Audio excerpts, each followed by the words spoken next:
क्या माहौल लग रहा है, कैसा इतनी भीड़ भाड़ माहौल लोग आए हैं? आप भीड़ भाड़ देख के आप इससे अंदाजा लगा सकते हैं कि जनता के बीच में कितना विरोध है। ये एक ऑन उस पे मतलब एक सिटिंग मुख्यमंत्री को, किसी भी जगह के विपक्ष के किसी भी नेता को, किसी भी मुख्यमंत्री को जो अच्छा काम करते हैं उनको ये लोग जेलों में उठा के डाल देते हैं।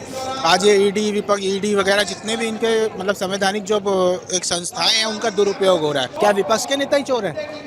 कोई चोर नहीं है, कोई सबूत नहीं है, कुछ नहीं है, कोई ईडी, कोई शराब घोटाला नहीं है, कुछ नहीं है। बस एक इन्होंने विपक्ष को खत्म करना है, एक तानाशाही इस देश में लानी है कि हमारे आगे कोई आए ना, और कुछ नहीं, सिर्फ गुंडागर्दी है इन लोगों की। और इस बार लोकसभा में इंडिया गठबंधन की फुल सरकार आ रही है। इस बार भाजपा की बिल्कुल खत्म है। यहाँ पे आप आए हैं आज इस महारैली में, इस प्रोटेस्ट में, माहौल कैसा लग रहा है? बहुत बढ़िया।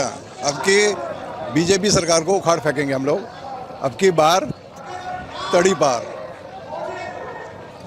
हम आए दिन देख रहे हैं, दिल्ली की बात कर लेते हैं। पिछले कुछ समय से 3 नेता पहले गिरफ्तार हो रखे थे दिल्ली सरकार के, फिर सीएम गिरफ्तार हो गए, और कल जो ट्रांसपोर्ट मिनिस्टर है कैलाश गहलोत, उनको भी समन भेजा गया। इस पर क्या कहेंगे? ये तो सरकार जो है दमन सरकार है, हमेशा ये दमन करेगी। 2 रास्ते हैं इसके, या तो हमारे में आके मिल जाइए या फिर हम आपको जेल में डालेंगे।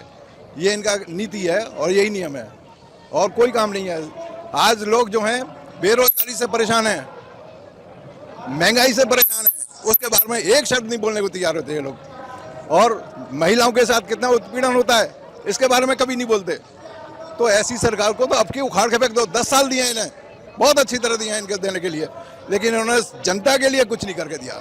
सिर्फ अपने परिवार के लिए, जैसे कहते हैं मेरा परिवार, तो वो सिर्फ अपना परिवार यानी आरएसएस और बीजेपी मिलकर के उनका ही परिवार है, बस, और कोई परिवार नहीं है इनका। जब कोई आदमी डरता है ना, वो सारे उल्टे काम करता है।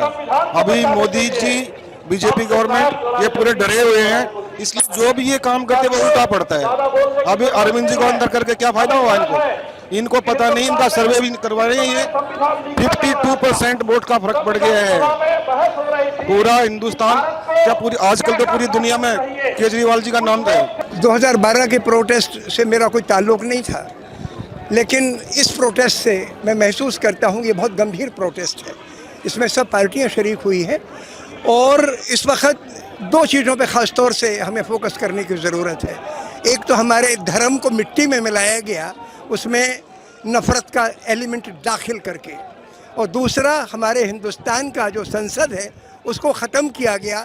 पीएमओ का सीधी साठगांठ है, कॉरपोरेट से मिल के नीचे तय करते हैं, उन्हीं के हक़ में कानून बनते हैं, अवाम गायब है। तो लोकतंत्र मिट्टी में मिल गया, हमारा मजहब मिट्टी में मिल गया।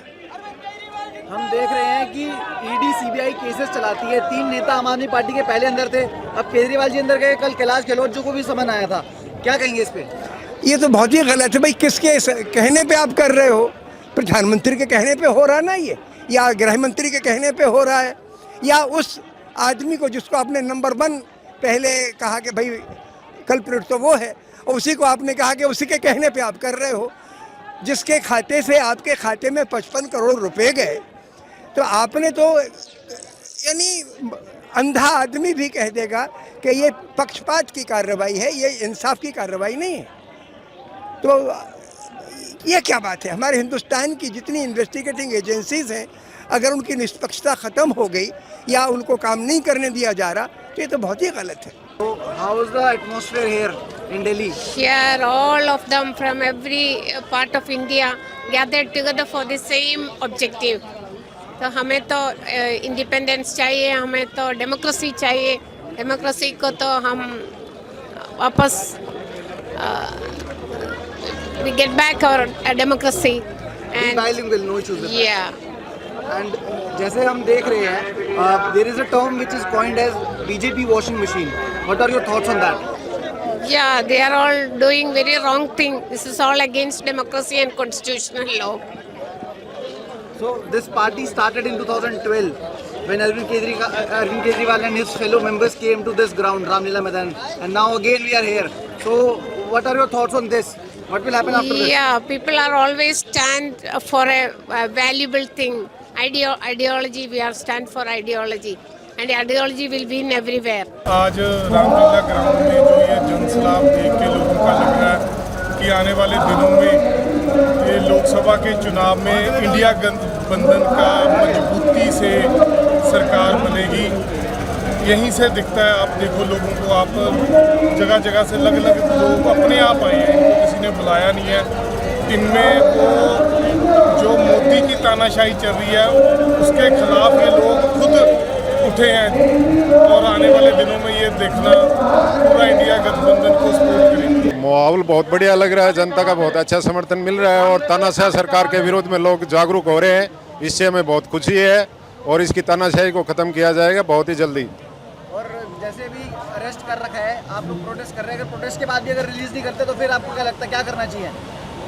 तो ये ऐसा है, अगर ये तानाशाह सरकार इनको नहीं निकालेगी तो भी हम सरकार चलाएंगे और अंदर से हमारे मुख्यमंत्री अरविंद केजरीवाल जी सरकार चलाएंगे और हम उनके साथ में हैं। और हर मनुष्य जो कार्यकर्ता, हर कार्यकर्ता क्रांतिकारी है और उनका साथ देगा। ये आजकल ये ईडी सीबीआई जो एक दूसरी पार्टी के पीछे लगाया जा रहा है, इसके बारे में क्या कहेंगे? ये आपने सही कहा, ये ईडी और सीबीआई जो है इन्होंने एक हथियार बना लिया है इलेक्शन का कि जो भी है इनके साथ मिल जाए तो वो भ्रष्टाचारी नहीं है और जो सच्चाई के लिए बोले, अच्छा स्वास्थ्य का काम करे, शिक्षा का काम करे और फील्ड में बहुत बढ़िया काम करे, उनको ये अंदर डाल देते हैं। ये तानाशाही आम आदमी को समझना पड़ेगा। ये धर्म जाति और के नाम पे जो लोगों को बंटवारा कर रहे हैं, इससे लोगों को समझना पड़ेगा कि ये सरकार सही नहीं है। राजनीति के अंदर कोई धर्म और कोई जाति नहीं होती है, जबकि ये इसी चीज़ पे पहले राम मुद्दा लाए, वो इनका फेल हो गया तो अभी आम आदमी पार्टी के पीछे पड़ गए, जो कल की एक 10 साल की पार्टी है। इनको मालूम है कि अरविंद केजरीवाल ही इनका काल है आने वाले समय। पार्टी के 3 नेता पहले से अरेस्टेड थे, चौथे अरविंद केजरीवाल जी, और कल जो ट्रांसपोर्ट मिनिस्टर है कैलाश गहलोत, उनको भी समन आया था। बिल्कुल समन आया था। और जो पहले हमारे 3 हायर कमांड के जो नेता हैं जिनको अरेस्ट किया गया, उनके विरुद्ध में कोई भी सबूत इन्होंने नहीं दिया। आज तक एक पैसे का घोटाला नहीं मिला है, जबकि ये बोल रहे हैं 6000 करोड़ का घोटाला है, जो कि कोई घोटाला नहीं है। ये एक मतलब तानाशाही है जिससे हमारी लीडरशिप को, सीनियर लीडरशिप को अंदर डाल रहे हैं और पार्टी को ख़त्म करना चाहते हैं। आपको क्या लगता है इससे किसको फायदा पहुंचेगा दूसरी पार्टी को कमजोर करके? ये हमें जनता पे विश्वास है, देश की जनता पे। देश समझेगा इस चीज़ को कि इनकी तानाशाही अब ज़्यादा नहीं चलेगी और आम आदमी जागरूक हो रहा है। इससे हमें फ़ायदा होगा और इंडिया गठबंधन को बहुत ज़्यादा फायदा होगा। बहुत ज़्यादा बोल रही है बीजेपी, अब की बार 400 पार, अब की बार 400 पार। क्या लगता है क्या माहौल है? बिल्कुल आपने सही कहा। ये 400 पार का नारा जो है ना, ये दिमाग में सेटअप, ये पहले हरियाणा के अंदर कहा था कि 75 पार कितनी मिली थी वहाँ हरियाणा में, 40 पे रुक गए थे। फिर गठबंधन की सरकार बनाई इन्होंने जेजेपी के साथ, जो कि किसान विरोधी सरकार है। आज उसको भी फेंक दिया और एक विज जो इनका नेता इतना बड़ा था उसको भी इन्होंने निकाल के फेंक दिया। तो इनकी तो तानाशाही चल रही है। ये बोलना करना और जो ग्राउंड में है रियलिटी, वो एक अलग ही है। अरविंद केजरीवाल जी अरेस्टेड है, आज काफ़ी सारी भीड़ आ रही है प्रोटेस्ट करने। क्या माहौल लग रहा है प्रोटेस्ट का आपको? देखिए, ईमानदार के साथ पूरा देश होता है। अरविंद जी ईमानदार हैं, झूठे इल्ज़ाम इनके ऊपर लगाए गए हैं। जो भी लूट की है वो बीजेपी ने की है, सबूत सारे सामने हैं, कुछ छुपा हुआ नहीं है। अब ईडी है या सीबीआई है, बेचारी उनको भी नौकरी करनी है, दबाव में है। जो कुछ सरकार, केंद्र सरकार उनसे कहलवाए उनको कहना पड़ेगा, उनकी भी लाचारी है, मजबूरी है। अन्यथा पुलिस तो देश की रीढ़ होती है, जब रीढ़ को ही तोड़ रहे हैं तो कोई क्या कर सकता है। अरविंद केजरीवाल जी नहायत शरीफ आदमी है, जनता के लिए काम करने वाले आदमी हैं।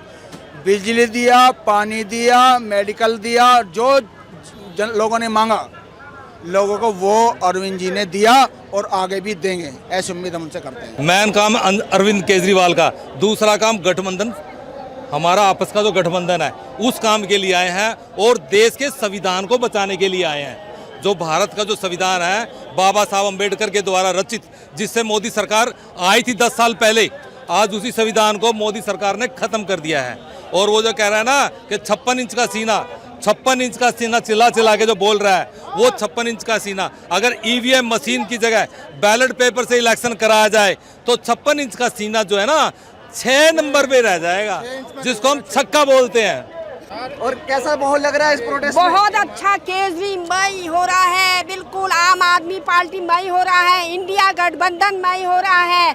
और इस भ्रष्टाचारी सरकार को उखाड़ने की आज हमने संकल्प ले रखा है इस रामलीला ग्राउंड में। जो महिलाएं महंगाई से परेशान है, भ्रष्टाचार से परेशान है, पेपर लीक हो रहे हैं, आज उनके बच्चे दर दर भटक रहे हैं, महिलाओं के इतना परेशान हो रही है। आज मजबूरन हमें सड़कों पर उतरना पड़ा है। आज मातृशक्ति की भीड़ देख लीजिए आप, आज हम मजबूरन सड़कों पर आने के लिए परेशान हो रहे हैं, हैरान हो रहे हैं। और इलेक्ट्रल बॉन्ड में जो इतना बड़ा घोटाला कर रखा है, केजरीवाल को फर्जी आरोपों में इन्होंने बंद कर रखा है। इनकी जमानत जब्त होने वाली है, भारतीय जनता पार्टी की जमानत जब्त होने वाली है।